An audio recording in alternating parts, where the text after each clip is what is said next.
नमस्कार, तुमचं परत एकदा स्वागत आहे श्रजित डायरीच्या नवीन व्हिडिओमध्ये.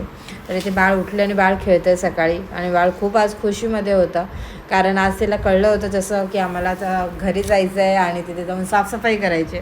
सो ती खुशीत होती, कारण ती तर काही आरामच करणार होती. मग इथे सगळं सामान भरून आम्ही निघालो आहे आणि बाळाला आंघोळ वगैरे घालून आम्ही निघालो होतो. सो वातावरण पण खूप सुंदर होतं आणि त्यानंतर घरी गेल्यानंतर हा पसारा तुम्ही बघू शकता. हा आवरण्यातच आमचा पूर्ण दिवस गेला आणि त्यानंतर संध्याकाळी तिचे काका आल्यानंतर ते तिला हसवायचा ट्राय करत होते. ती खेळत होते तिच्यासोबत की कशी एन्जॉय करेल म्हणून. आणि त्यानंतर बाळाला घेऊन मी परत घरी आली, म्हणजे माहेरी आली आणि तोपर्यंत बघते तर काय, तर ही पार्सल आलं होतं. त्या पार्सल पाठवलं होतं आमच्या नमू मावशीने. तर नमू मावशीला कसं कळलं माहीत नाही, कारण आजच मी पूर्ण बॅग पॅक केली तिची की काय काय सामान लागेल काय काय नाही, आणि आजच डायपर बॅग आली, म्हणजे याच्यामध्ये पूर्ण सामान बसेल. तर थँक्यू नमू मावशी आम्हाला हे छान गिफ्ट दिल्याबद्दल. आणि त्यानंतर मग आम्ही गाणं गात तिच्याशी गप्पा मारत आमचा दिवस संपलेला आहे. आणि आज खरं सांगू तर खूप थकायला झालं होतं. तर तुम्हाला हा व्हिडिओ कसा वाटला नक्की सांगा. थँक्यू.